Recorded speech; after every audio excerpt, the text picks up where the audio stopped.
Okay, awesome.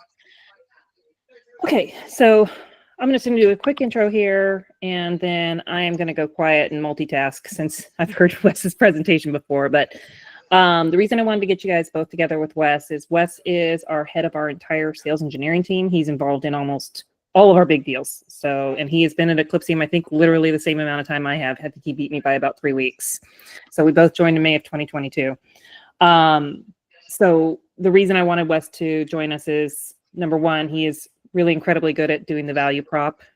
He is super familiar with some of the objections you're going to be running into. Fuller, right now, he is kind of having to be a player coach in your territory. So he and Drew joined at the same time. He's the SE that's kind of covering that. But at some hopeful moment, he's going to get to backfill himself, since he literally has everyone in the world who reports to him on the sales engineering side. But he's been involved in all of our deals. So he's going to be talking through some of our messaging. I think you guys are fairly up to speed on our CGIS messaging and the credit union messaging, because those are both compliance stories. I'm sure Wes will touch on them a little bit more because there is some updates coming to the CGIS policy, which makes us even more important. But we have a pretty strong relationship with Panasonic, who manufactures tough books. So we've been getting a lot of our CGIS deals kind of coming through a channel that way because they OEM us. But most importantly, what I want us to be focusing on outside of the program leads that I send you is how do we get into those large enterprise companies, like ones that aren't necessarily credit unions and they aren't necessarily a state and local law enforcement where there is a compliance aspect that's driving them to have to listen to us. How do we get the attention of everybody else, like the big enterprises that we focus on based on our target accounts? Because that's the hard part. And that's where prospecting into those organizations, which persona are we looking at? I know you guys are going to learn about it, but is it the vulnerability person? Who are we going after? So at this point, I'm going to mute myself and turn it over to Wes. Awesome. Thank you, Melissa. So I probably won't talk so much about what would be called an ICP or ideal customer profile today. I'll leave that into things that will develop over time, or Melissa's group in marketing can go over our marketing ICPs. What I'll talk through a little bit today is so my background's technology. So I've done a bunch of roles, things like CTO, I've been chief architect at places. You can always come to me with something technical or architecture or strategy related to our product. So don't ever hesitate to ping me on Slack. You'll probably quickly learn that I'm usually online and generally pretty quick to respond. I did throw together what I'll call a 30-second agenda prior to this call of what I will talk through today. And let's see here. So is that going to pop up? There we go. So this is my 30-second agenda. You'll see I put a lot of time and effort into it. What I'll go through, and I'm going to, again, ad hoc a lot of this today. Because you'll learn I like to think on the fly when we do conversations, because our customers never are in a similar box. Every time you have a conversation, every conversation is going to be unique. So I take a very flexible approach to when I talk to customers. What I'll go through today is a little bit about, I want to explain what supply chain means and what that means in relation to Eclipsium specifically. I'll also talk through a little bit about what is firmware, and again, give you a little bit of education and background on that so that you can understand more about what we do and why we do it. I'll talk a bit about the threats and why attackers focus on this space, vulnerability management from a general perspective. Again, Melissa touched on compliance. And then depending upon time, I'll go through pitch and demo to a certain extent. Now, I know Fuller, you and I have a couple meetings this week that we'll be on, which you'll probably get to see more of that pitch and that demo as we go through it. Nate, I'll leave it for you to get that from Adam and Brett as you go through. But ultimately, it's going to be pretty similar and pretty flexible as we go through this. And I did see that Ariella joined. Ariella, anything you want to add, or does this look good to you as well? Yeah, this looks perfect. Thanks, Wes. Yep, no problem. So with that said, I'll go ahead and kick things off and we'll talk a little bit about supply chain first. So if you guys are anything like I am, when I think of supply chain, I think the logistics world, FedEx, UPS, people picking up boxes, and that side of the world. Where I think about COVID, where we had supply chain challenges related to hand sanitizer and face masks, right? I mean, that's kind of what we all dealt with, was the supply chain challenges of that. But the world is a little different these days. We see news articles like the other day with the pagers that were exploding and the walkie-talkies that were exploding. And I assume you guys saw that one. And did you guys see the news article the other day about Kaspersky removing their antivirus off of all U.S. computers and installing a random one? How about that? Did you guys see that one? Okay. I didn't Now, actually know. yeah. So these are some perfect examples of how supply chain can be morphed a bit to have different risks and permutations within organizations. So if I think of when I managed an organization that had, let's say 30,000 endpoints or laptops, I was always working with manufacturers on what those laptops would look like, what configurations were in them, how they would be delivered. And I dealt with tons of challenges about where I'd buy 10,000 devices and I would get 3 different permutations of those devices when they arrived, even though I bought the same thing. And these were very unique and interesting challenges that I dealt with, because it meant as I was rolling things out inside of my organization, I had something that changed that caused me strife. Now, when we think about what Eclipsium does, is we say we are supply chain security for enterprise infrastructure. Now, I'm going to break that down again. Now, supply chain is what organizations buy and bring into their organization. Security, of course, is really risk. Does that cause my organization any risk? And that could be things like threats, or threats being something an attacker does or something known bad. Your risks, which are things like vulnerabilities or things that can impact your reputation. And then, of course, enterprise infrastructure is the stuff that organizations are using to facilitate information technology within their organization. So laptops, desktops, servers, networking equipment, firewalls, routers, switches, all of that stuff to do IT. Does that make sense? So when we think about those devices, and I bring that back to the security side, we can think about organizations have very compelling programs to ensure risk minimization of those devices. One of the areas where we are going to help with that is give them a core perspective on when devices come into their organization, what risk level or threat level they contain. Is that still making sense? Okay. So when we think about Eclipsium's background and history, and you guys may or may not know this, that Yuri and Alex were at Intel, the processor manufacturer, and they're in product security over there. And effectively what they said is they went to Intel and said, hey, we have this idea. We want to monitor the area below the operating system. So hardware, firmware. And really what this would be classified as verifying platform integrity, and platform being something like everything that from the time you hit the power button to the time that the operating system is up and running. That's really everywhere where Yuri and Alex said, hey, we want to concentrate on. So they went to Intel and said, we have this idea on this technology. We want to build it. Intel said, we think that's a need, but we don't really have a use for it at the time. So if you want to do it yourself, you can. And that's really where Eclipsium started from. Yuri and Alex, and they went out, got some money, decided to build it. And the first permutation of that was ChipSec. And ChipSec is an open source tool that's freely available that is the de facto standard for validating platform integrity. And that's effectively making sure that hardware is secure and that it is what it says it is. So that laptop or desktop that you're touching is actually what it says it is, and no one has manipulated with it or done anything within there.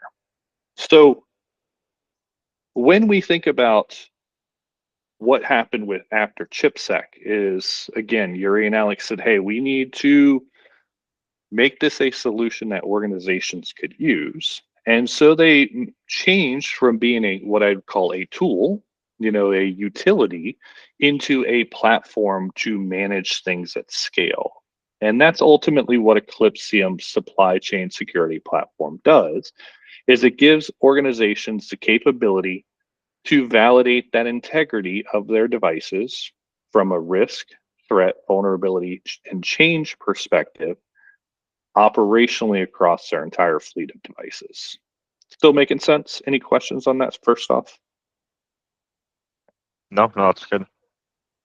All right, wonderful. And of course, as we go through this, if you do have any questions or if I say something that you don't understand the terminology that I'm using, feel free to stop me. I know I use a little bit of vernacular and jargon. So again, I'm always happy to define the things that I say. So Yeah, I think we're slowly learning it.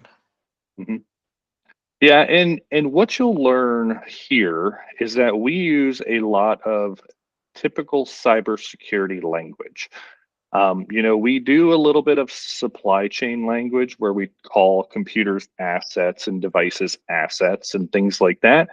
But ultimately, most of our language is cybersecurity nomenclature. So you'll hear me talk about risk, vulnerability, threat, integrity, compromise, those types of terminologies. And then when we get into things like talking about compliance in general, I'll use even more specific language that's compliance driven languages.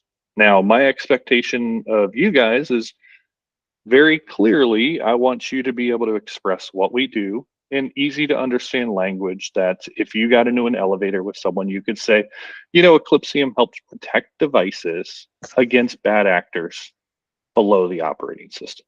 That's really what we do at a core of it. And that pitch is the scenario of when you talk to people, the organizations that you talk to are likely not doing this today. Most organizations do not have a focus here. And so we expose a very unique place where organizations do not currently have controls and give them visibility to an area that they're not concentrating on. So the second thing that I had on my item was around what is firmware. And when we think about devices, you already know about an operating system. You're likely using Windows or Mac, and organizations are doing exactly the same thing at scale. These operating systems require a way to interface with the hardware themselves. Now, you may have in the past, if you've played around with computers enough, done something like a BIOS upgrade on a device, and BIOS being basic input output system. That was the legacy way that devices communicated with hardware. About 7 to 10 years ago, there was a pretty big shift into using UEFI or Unified Extensible Firmware Interfaces. Now, what UEFI did is it effectively built a standardized framework for pieces of hardware to operate on. So, when you press that power button, it will start things. Those things go into a framework called UEFI, which can then do other things to get the operating system to run. This is really how we can get hardware to initialize itself and boot and get everything in a state that your operating systems like Windows and Mac can actually run on. Now, where the challenge comes in is that UEFI being an extensible framework interface gives opportunity for a lot of different things to occur. It now had the capability to perform actions, to run commands, to run programs, to do all kinds of additional stuff. Now, this kind of became interesting because now it's a common platform for bad actors to do stuff against, where they can actually take action before an operating system starts. Now, putting myself into the shoes of a security guy, when I'm working in organizations that, we usually build technologies to protect users against themselves. those controls all live within either the network or the operating system, so to speak. So that's things like your antiviruses, your endpoint detection and response solutions, and things like that. They're, the challenges that firmware provides is that now you can do bad things to it and have scenarios where my standard controls don't touch it. Does that make sense? Like I don't have purview over, something that happens before the operating system starts. So this gives attackers a very interesting way to do a couple different things. First thing is evade those existing technologies. So a bad guy can implant something in firmware and bypass other controls that we have. Things like EDRs, XDRs, antiviruses, endpoint protection products, user behavior monitoring solutions, all of those traditional tools that we've been ingrained that we need and must have and will protect our environments. But now, if I can throw something in firmware, I can get around all of that stuff and evade any of the controls because I'm running at the same level or higher than that security solution is running. That makes sense? Yeah.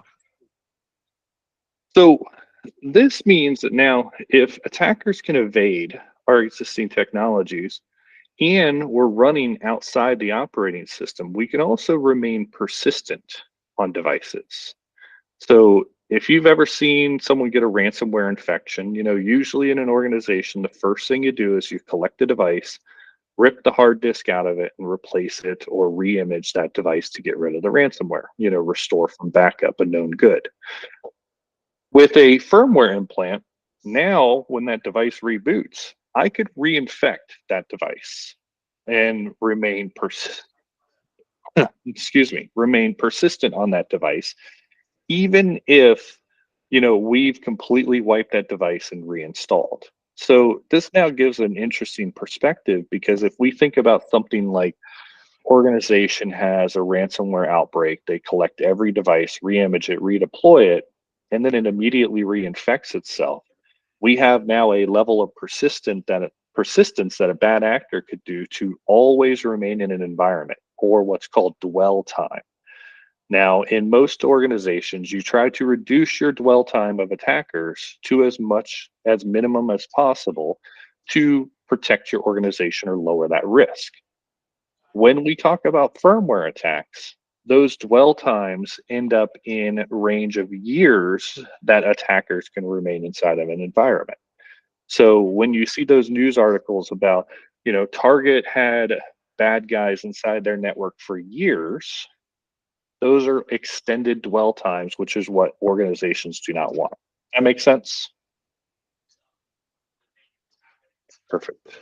So when we think then about attackers have the capability to evade technology that we already have in place, they have the ability to remain persistent on it through things like reloads and even in some cases hardware replacements.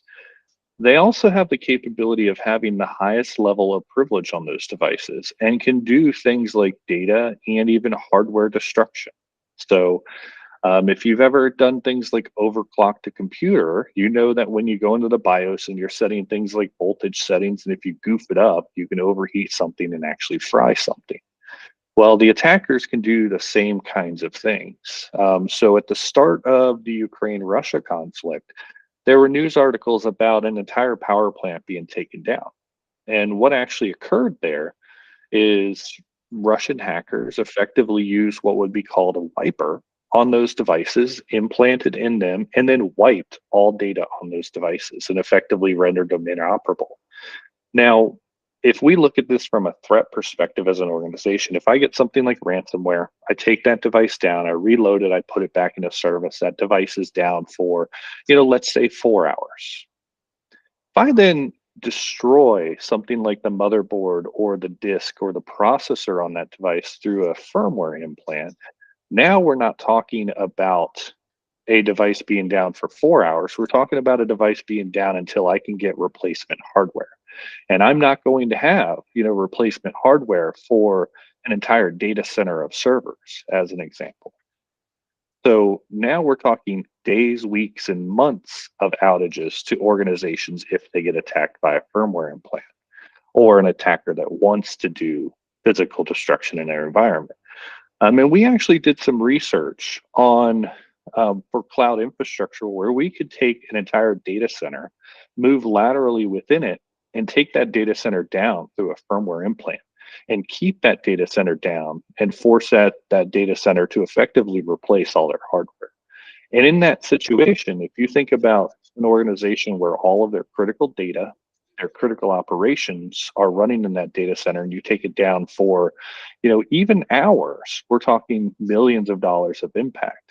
We start talking about, weeks of outage for them to get new hardware. Then now suddenly you have, business resiliency conversations that customer needs to take into consideration and think about. So Just- in relation to the CrowdStrike incident, what exactly kind of was that, I guess? Yeah, so CrowdStrike. Because that sounds very similar to what you kind of just said. Yeah, so at the beginning when I started defining supply chain, the CrowdStrike incident is a software supply chain challenge. And it's not specifically what we focus on today, but it's parallel to it. And it's a great example of when someone in your supply chain does something, whether nefariously or accidentally, and can now impact your business operations. Now, what happened with CrowdStrike is CrowdStrike pushed effectively a definitions update that didn't go through complete testing. When they tested, everything looked good, and then they rolled it out very accelerated, which is what they really got big on, was rolling out updates very, very quickly.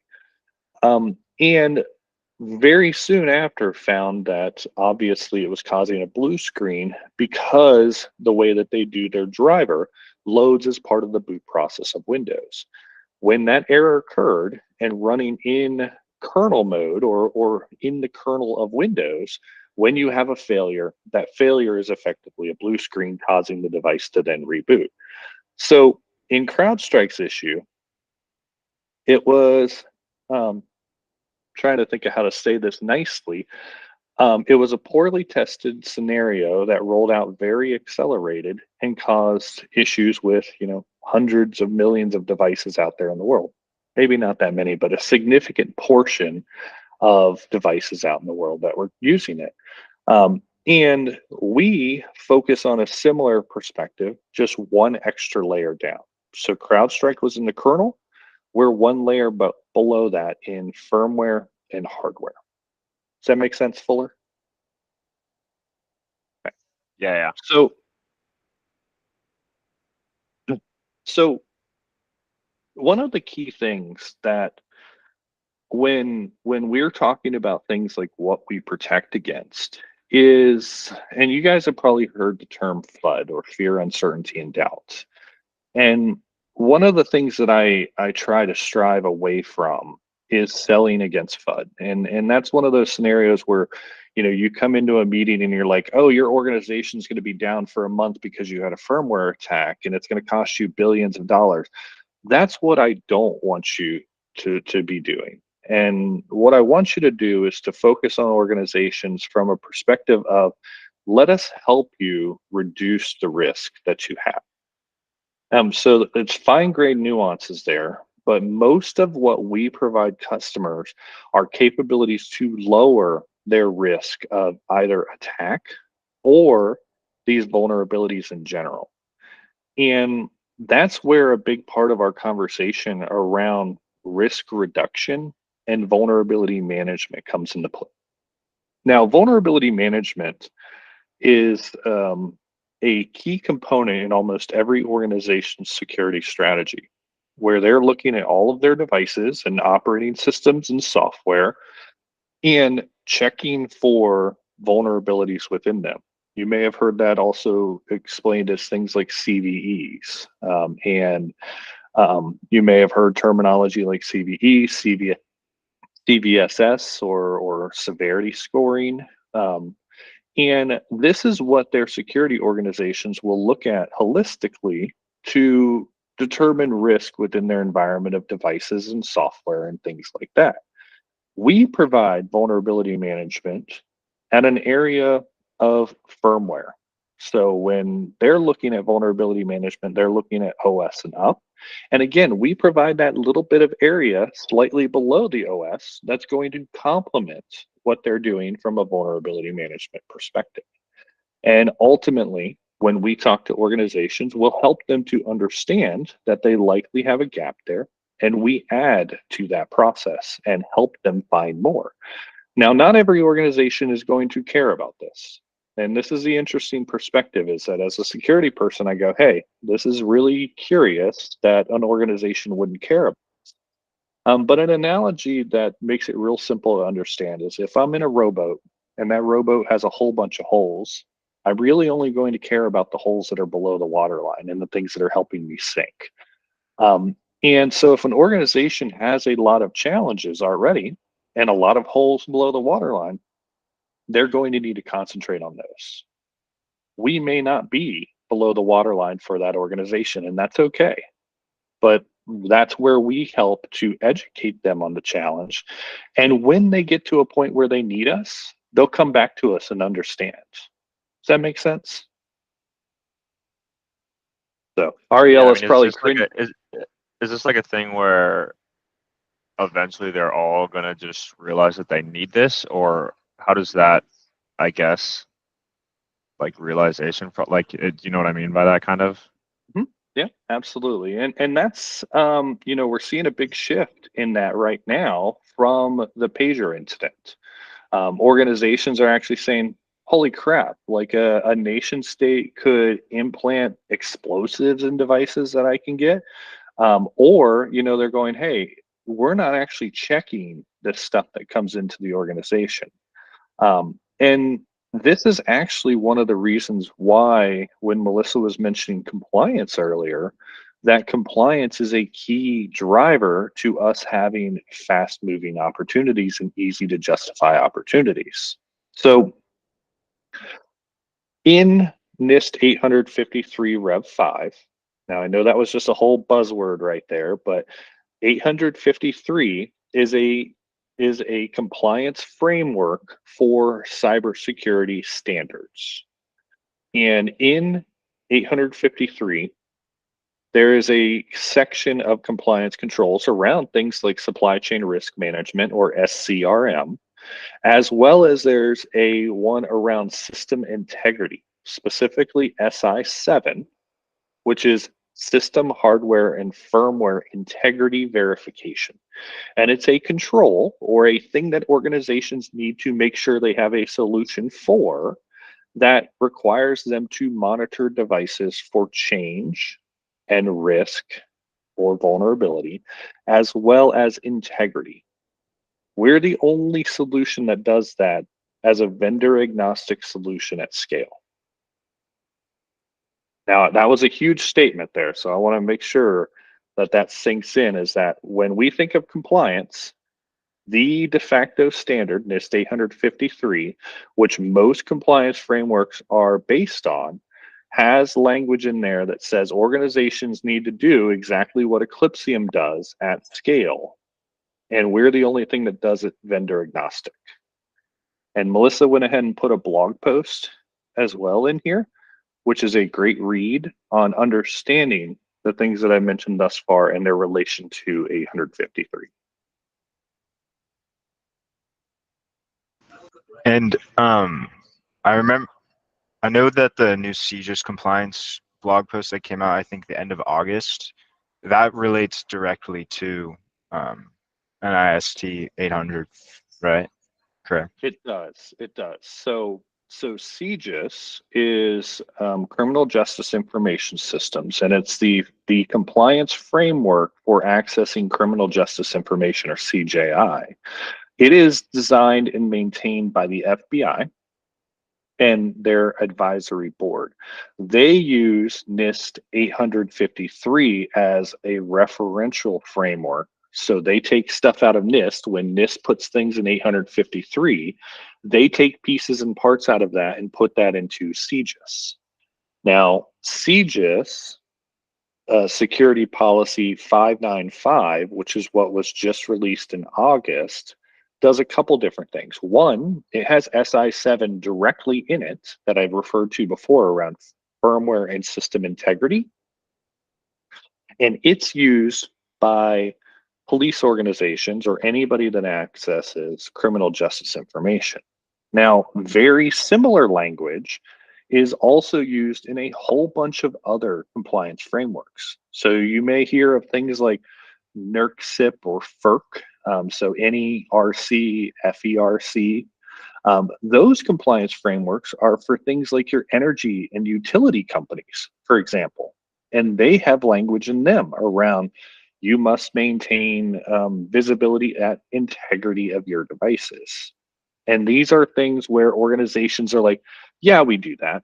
You know, we buy from a trusted entity, so of course we're doing that. You know, I buy Dell, Dell is good. And that's the challenge that we are working to help educate organizations on, that you may trust Dell, but you still need a control to verify this, because Dell may be watching your back, but other people that are infecting Dell devices may not be. Does that make sense? Cool. So that's ultimately why compliance is driving a big part of our business, because mature organizations that have a regulatory requirement are forced to investigate these controls. So when we say, hey, you are likely not in compliance with this control, they go, hold up here, like, let's actually talk about this and see. Let me hear what you have and why that's not applicable for us. And that's a conversation I'm happy to have with them. We just need you to get that set up. And so all that you have to do is say, you know, effectively, if you're not monitoring hardware and firmware change on your devices and verifying that against known good, you may not be in compliance with this control. And that's what we protect against or help with. So, any questions on that before I switch gears entirely on you? I think I'm good. Cool.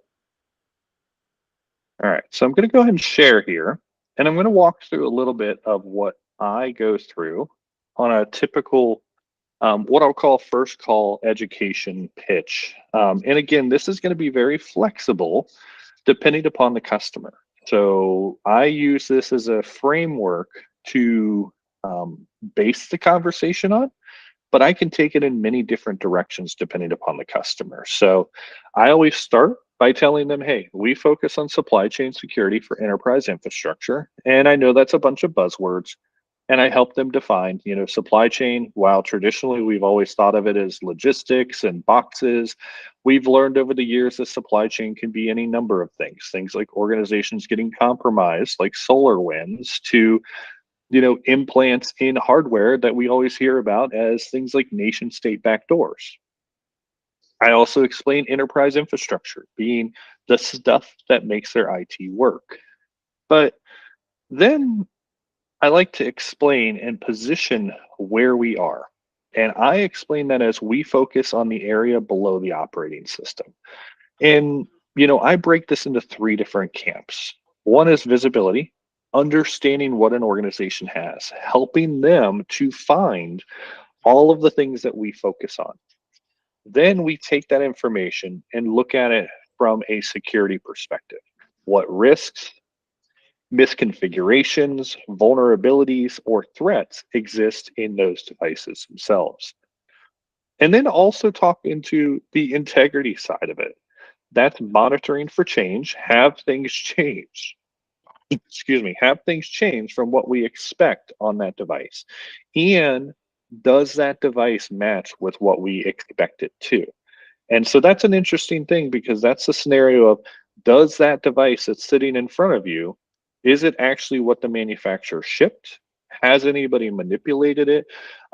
Is there anything inside of it that could bring danger to your organization? Does that make sense? Yeah.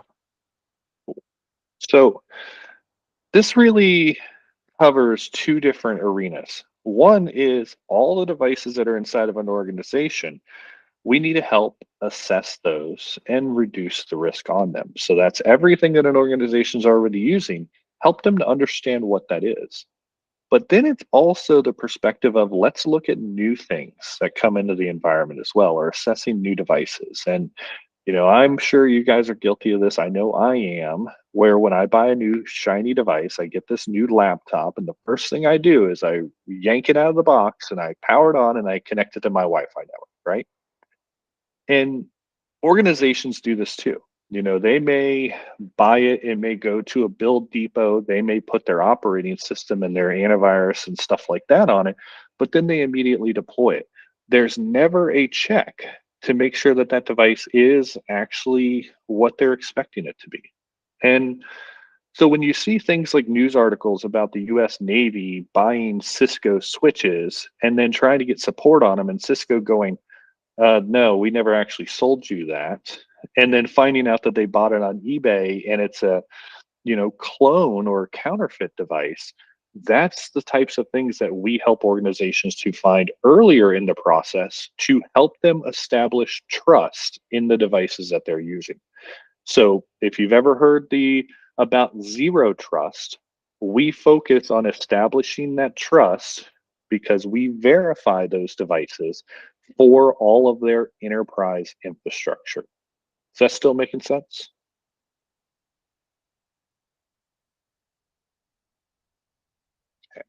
So when I look at devices, and again, this goes back to when I built security programs for organizations, I focused very heavily on what would be called a defense in depth infrastructure, where I had multiple layers of defense inside of my organization to protect every possible permutation of threat. And that meant I focused very heavily on things like the operating system, the applications, the virtualization infrastructure. And that's where I had my technologies like my EDRs, my XDRs, my network vulnerability scanners, my antiviruses, my endpoint behavior analytics software. And I had all of these tools to protect users from themselves and protect what would be classified as your typical initial vector of attack. And that effectively ignored the area in red. It didn't look at things like, do I have a management engine on this device that's effectively open? And if I take this device to Starbucks, somebody could completely own it. Or scenarios like, am I inspecting the microcode for a vulnerability that can allow exfil of information through side channel attacks? And this ended up in a scenario where this is that control that I mentioned before that's largely ignored. And this is effectively exactly what Eclipsium focuses on. This is where we live. We're complementary to existing defense in depth architecture to help organizations protect that layer that they're not looking at scale. Is that still making sense?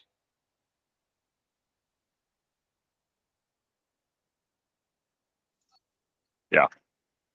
Perfect. So I always break this into two scenarios. One is when we look at things like PCs or endpoints, laptops, desktops, as well as servers. And this is things where you would have a traditional operating system running on it. So Windows, Linux, or Mac.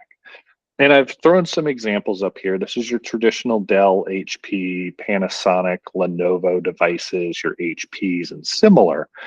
And this is where we would install a piece of software to collect what we do. So your traditional, you can call it an agent, we call it a sensor. That sensor collects the information from the device that we're looking for. And from a firmware perspective, that's everything below the operating system on those devices. Now, the networking devices that I have on the right side, that's things like your switches, routers, firewalls, load balancers, all of those typical appliances where that operating system is bundled in with a firmware update that the manufacturer provides. So when you have a Cisco switch, that's things like the iOS component on that switch. And effectively, this now means that that switch runs as an entire black box that's not manageable by a customer. So firmware now takes a definition of everything running on that switch. And so that's what we look at. That's what we inspect on those devices. So a little bit of a different perspective when we look at PCs or endpoints and servers versus networking equipment. So that means when we look at it, we still call it a sensor. We want to collect that information from those devices, and on the desktops, laptops, and servers, we collect that through an installed piece of software called the sensor. On the networking equipment, we actually scan those remotely. So you may have heard terms like SSH or web UIs. Excuse me. And we scan those devices remotely to collect the information that we need or extract the information that we're looking for. In the middle, you'll see some of that data. That's things like where we grab information about the device itself. So this device is a Dell Latitude 5480. We start to extract some of that deeper intelligence. And that can be things like information about the bootloader, the firmware components or UEFI, SMBIOS, ACPI, the TPM components, or things like the PCRs or platform configuration registers, which these are all the fundamental pieces that that organizations generally do not have the ability to collect at scale. Now, all that we really do on those devices is collect that information. That gets compressed, encrypted, and sent to our solution or the Eclipsium supply chain security platform. Once it gets there is really where the magic happens. And this is ultimately where we start to slice and dice those firmware pieces. We extract them, we decrypt them if necessary, disassemble, decompile, and do all the things that a security team would typically do as part of investigation of it. And when we look at those components, that's where we're going to look at it for things like threats or that known bad. We'll look for and inspect for vulnerabilities in that code. So does this piece of firmware have a out of memory exception or an escalation of privilege capability? We'll also look at things like configuration risks. Is this device configured in a best practice standpoint? Do things like change tracking. And then lastly, that piece around known good verification. Is this piece of firmware exactly what we're expecting it to be? Okay, I know I just hit you with a bunch there. Any questions on that? Anything I need to define or dig into deeper? I think we already had a kind of a general knowledge. Oh, go ahead.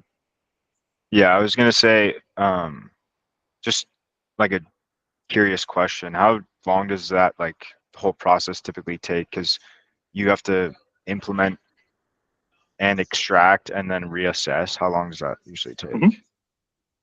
Yeah, so generally speaking, and that's a great question, is that the extraction takes about 20 to 30 seconds on a device, and it's run locally and uses very, very little resources. And this is one of the good parts about dealing in firmware, is that firmware is relatively legacy technology.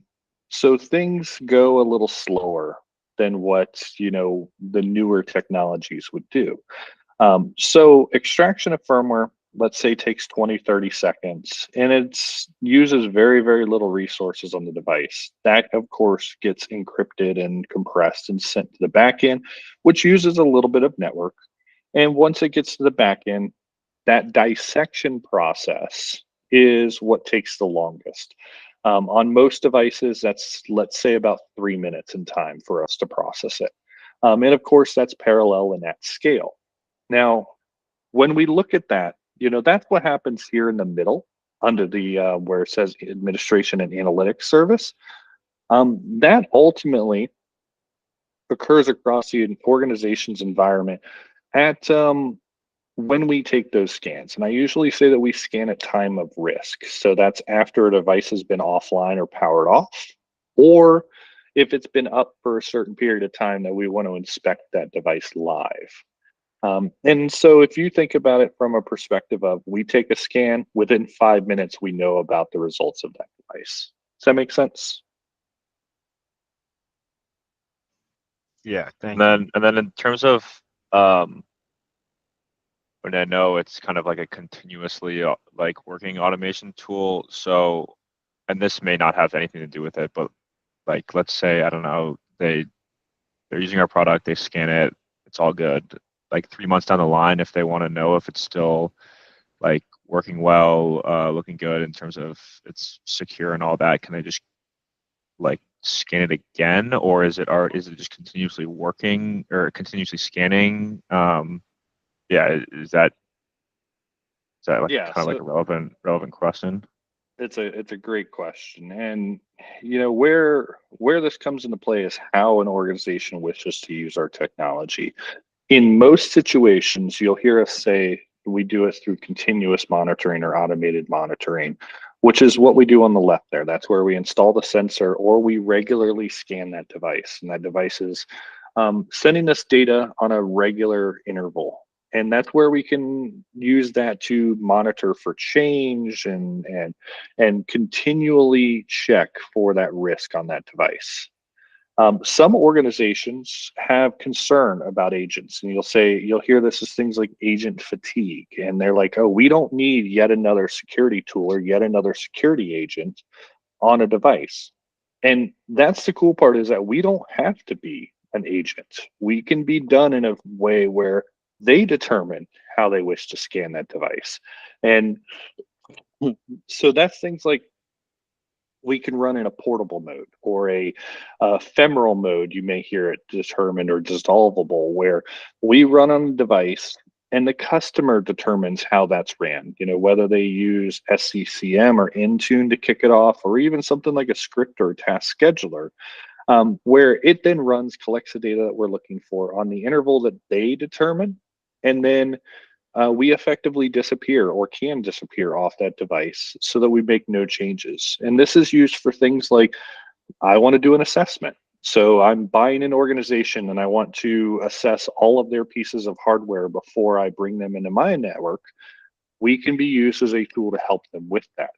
And, ultimately this helps alleviate that concern of agent fatigue, but also gives us tremendous flexibility in how we deploy.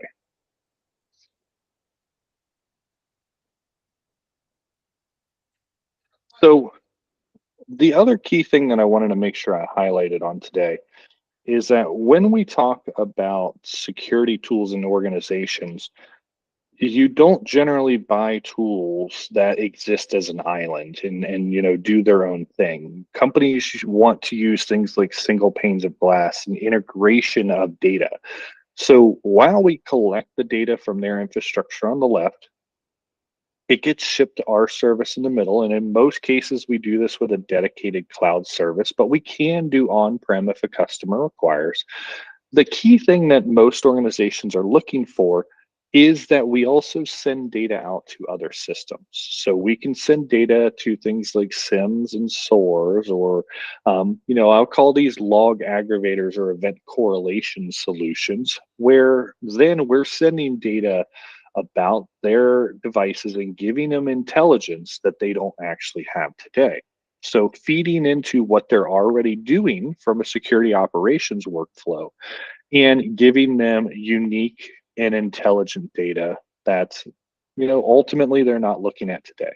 And so this gives them an interesting perspective, where now we're filling out their operations with new stuff, new data, new capabilities, as well as things like new alerts that they can use to respond to the specific threats that we look for. Does that make sense? When you're evaluating customers, like systems and devices, what percent of the time is it, oh, all good, you guys are looking great, and what percent of the time is it, you guys have some work to do or not some work to do, but we have to work to keep this more secure? Yeah, so 100% of the time, you're going to run into an organization is not in their best position. And that's part of the risk part of the conversation, is we always will show organization risk. Not every organization is prepared for knowing about that. And I don't agree with it, but most security organizations, or CISOs, will actually put their head in the sand as opposed to learning about new things in their environment like that. The age-old adage of, I'd rather not know about it than have to do something about it. And that goes back to the perspective of if they don't have people and resources to solve the problem, then it may not be the right time to have the solution for them. But that still means that we have an applicable use case there. We just may need to work with that customer a little bit more closely to understand and how to adjust their prioritization.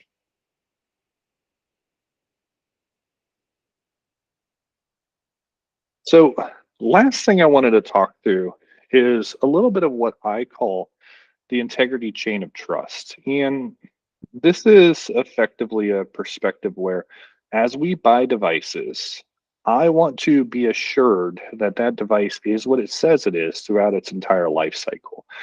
So when I buy a device from HP, a Dell, or Lenovo, Panasonic, whomever, I want to scan that device before I ever receive it. I'm likely buying that device through something like a VAR or a value-added reseller, and they may even be going so far as putting my operating system on it. And so every step of the process, we can be integrated into this to effectively let them have controls to verify that nothing's changed on that device. Because that device changes hands a lot. In a typical device, that comes from, I think the latest stat was something like 300 different factories. And if we think about how many hands go into that pile to build a simple laptop, I want to be assured that when I receive that device and then continually throughout its life cycle, I have that visibility to everything happening at the hardware and firmware perspective. And Eclipsium gives organizations that capability to trust that device and then maintain and monitor that trust throughout the life cycle of the device. Does that make sense?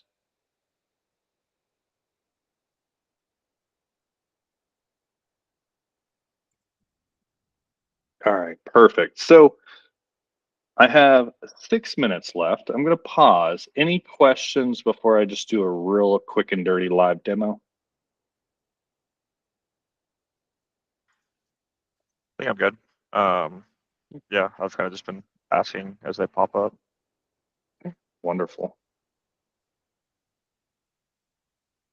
All right, let's see if I can find the right window here. And let's see.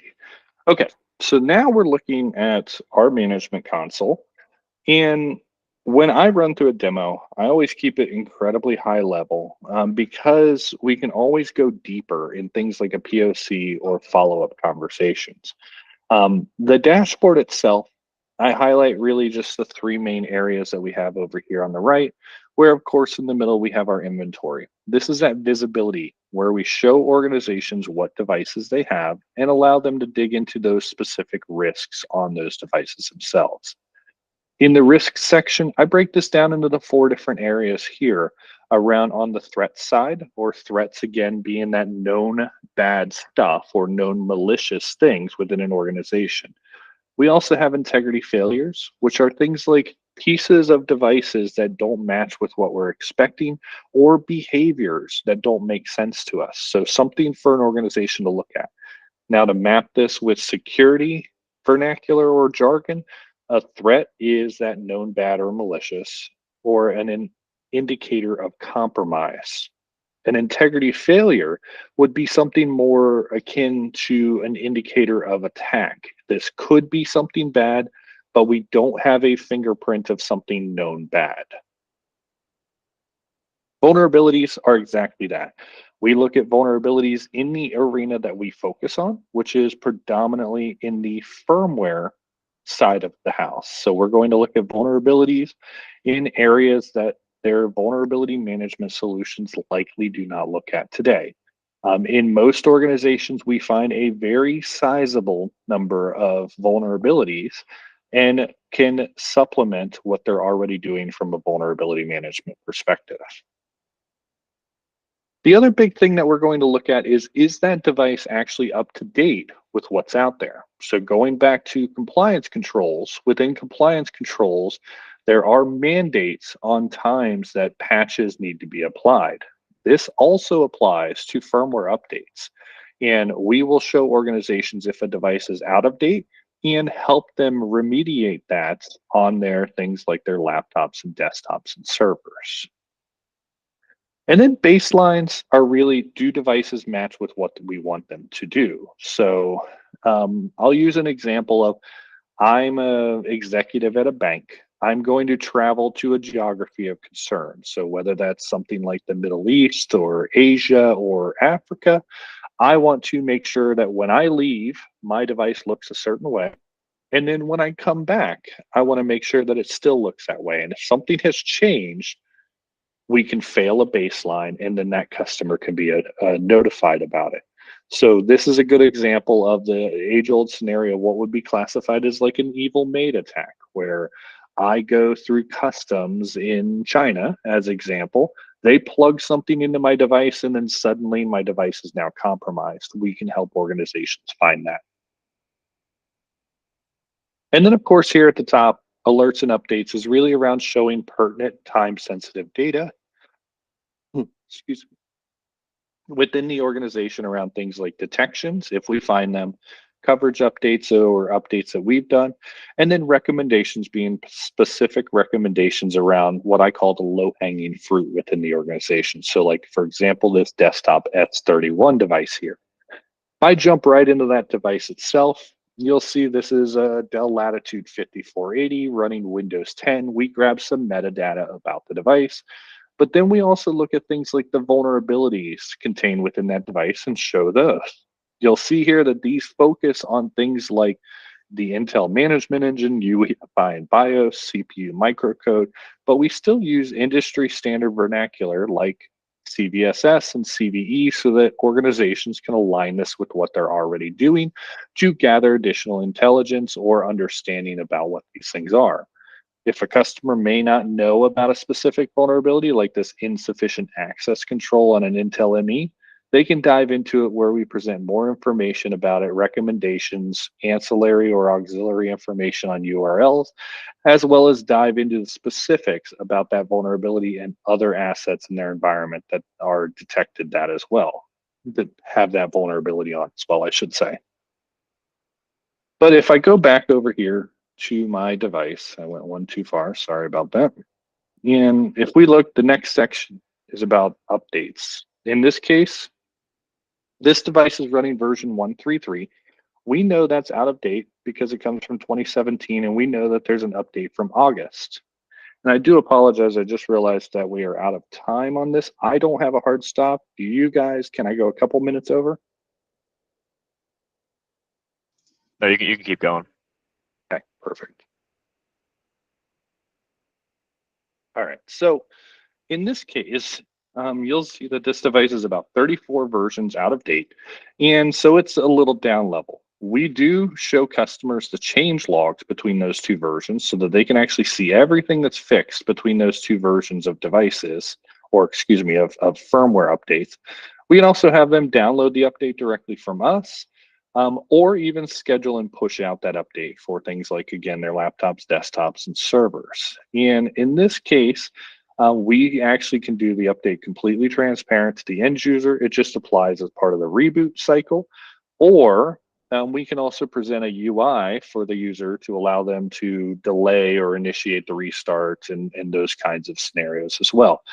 The specifics on those I usually will leave to as we have conversations with them about how we can deploy it, because oftentimes we can integrate with what they're using for software deployment to make this process very simple and easy.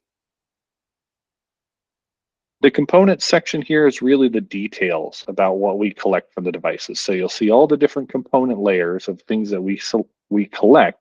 And you'll see here, of course, we have this bright red one here at the top around UEFI and BIOS, where we've actually detected a threat. We've detected 144 vulnerabilities, and we've said that this device doesn't match with what we're expecting it to from an SBOM or software bill of materials perspective. If I dive into that, you'll see we do show the risks on the left side, which are vulnerabilities and misconfigurations of the device. And then on the right, you'll see that we also show the integrity status. Now, we actually show two different threats on this device. One is a UEFI SMM backdoor.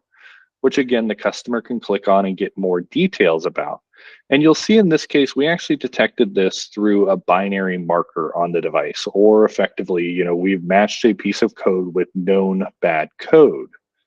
We also detected a behavioral anomaly in this, where we've actually said, in this case, we have evidence that there's an unexpected write executable section within this piece of code.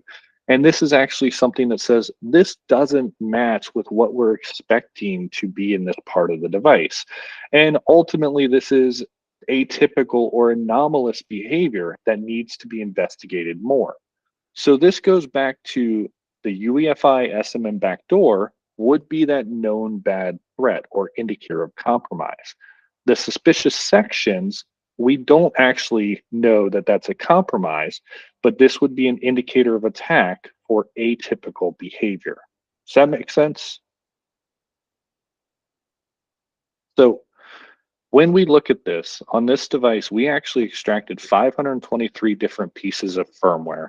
One of them did not match with what we already had in our database of around 15 million firmware binaries that we know is known good. We also found that same binary failed our analysis, which found those two potential threat indicators on them. And so we provide the organization the capability to actually go so far as extracting that firmware binary, doing additional analysis of it, but ultimately understanding what this means and presenting to them a good perspective of risk, vulnerability, change, and integrity on their devices. Does that make sense? Anything I should dig into deeper?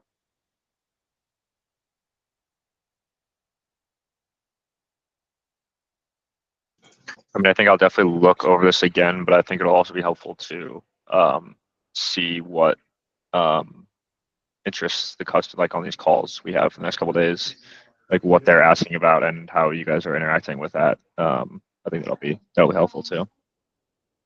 Awesome. Yeah. And of course, don't hesitate to reach out to Drew, Brett, Adam, and myself as well. We're always here to help. I will say the sales guys generally are not on Slack, so you're probably not going to get a fast reply from them. They're easier to be reached via text or email. And then the SEs, we're always on Slack. We're usually working late. So if you ever need us, you can ping us on Slack, and we usually reply pretty quickly. Melissa, Ariella, did I miss anything that you wanted to make sure I touched on?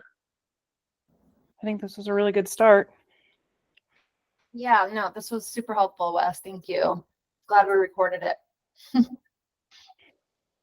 Absolutely. Well, as you can probably imagine from my coughing and my voice over here, I'm quickly losing my voice after talking this much, but hopefully that helped. And if you guys, again, have any follow-up questions or you want to go deeper on anything, please don't hesitate to reach out.